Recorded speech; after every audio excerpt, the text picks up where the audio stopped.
Hi, I'm coming on. I'm having to do another part. So this is part 7, video 4 of 4 videos. And I left off where when I was drunk on my 22nd birthday, I kind of slept with my sister's husband. They were separated, and she had moved from San Diego to Idaho, and I confessed it to her.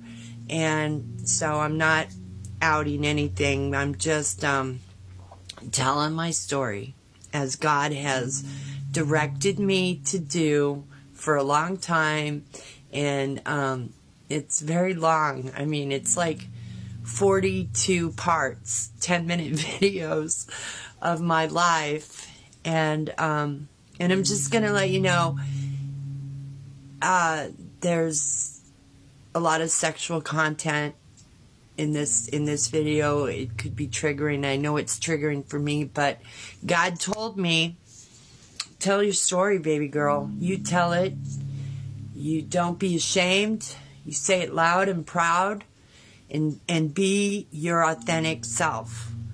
So, and I heard I'm a great storyteller. So, because I have found, especially in this process of telling my story, my spiritual journey, my life, I have found that talking about it, because I've done the healing. I'm an alchemist. I have the ability to turn dark to light, and it's always there. I know it's there, my dark side, and I got a dark side, and I know it's there, but I choose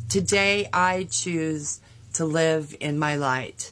I choose to be obedient to God, to live my life how God wants me to live, because I love my God. He has saved my life all my life. So just if sexual content bothers you or triggers you, or you don't like it, scroll on. I'm telling my story because I want to help other people. I want to help other people who may have been in a situation just like I've been. And I've been in so many situations. I have been placed in the darkest places, because this is God's plan. God wanted me to experience different challenges in life. You know, drug and alcohol, sex, gambling, addiction, food. When I like something, I really, really, really like it. And it was anything to fill the void I had in my heart. So I want to reach out to other people and let them know, man, there's hope. There is hope. You don't have to live in the darkness. You don't have to be tied down to what society tells us. You know, you don't have to conform to try and fit in. Man, I've been my authentic self all my life. I've never strayed.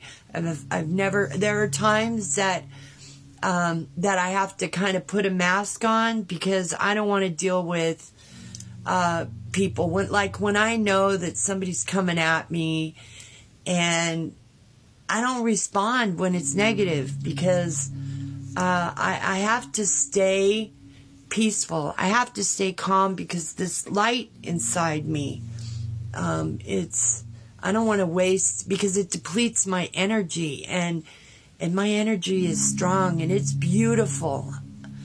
It's beautiful. So like I said, I'm going to continue with my story. You know, that my brother-in-law, after my 22nd birthday, when I woke up and naked in his bed, he became my dealer for crystal. And I hated that, but he had good stuff. Oh my God, it was beautiful.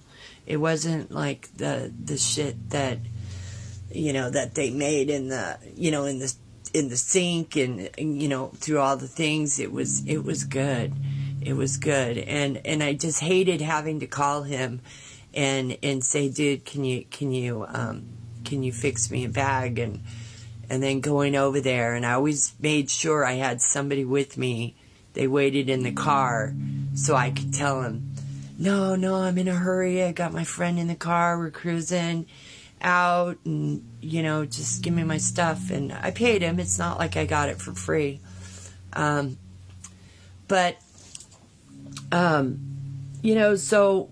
I was doing that, and I was living on El Cajon Boulevard. I was living on El Cajon Boulevard in San Diego, which is a real seedy area of town.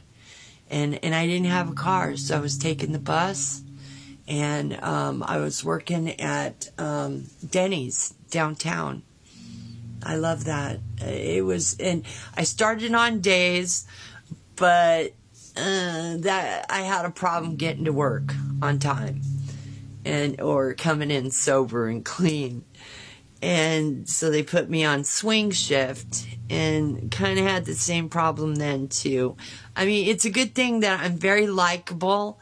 I'm funny. I've got a great personality. And so I was able to maintain this job. And then swing shift wasn't working out, so they put me on graveyard shift. And graveyard shift, so I was working at Denny's and living on the boulevard and in a little studio. And I remember talking to my sister, and I go, wait, hey, what you got going on? And she goes, oh, I'm going to a SEAL team party. And I go, right on. I go, can I go? And she goes, no, Mel. She goes, no, because you always, when you start drinking, you get all crazy, and I don't want to deal with it. It's embarrassing. And I go, no, I promise, I won't drink. I swear to God, I won't drink. We'll cruise, we'll have fun, be able to spend time together. So we go to this party, and lots of hot guys, and music's playing, it's fun. I'm wearing this dress that was like, real slimming, and I looked hot that night, and I wasn't wearing a bra, and I did have a little jacket, a jacket, but the first thing I noticed, it was an open bar, and I held off, but I kept moving closer to where the bottles were in this kitchen, and then I thought, you know what? I'll just have one drink. I'm just going to have one. And that one turned into another. And now I think I'll have another. So I was getting drunk.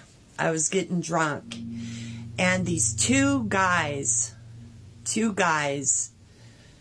started hitting on me. And I thought we were having a great time and stuff, but I noticed people just watching me because I was a bit loud and I was very drunk. And the next thing I know, the one guy kind of standing behind me grabbed my arms, and the other guy ripped my dress open, so my big boobies were exposed. And I'm like, oh my God, why'd you do that? And then they kind of took me in the bathroom, and nothing happened there, but I'm like, I was able to like say, no, this isn't cool, and stop. I'm gonna have to go on to a video 4 or 5, and so I'll be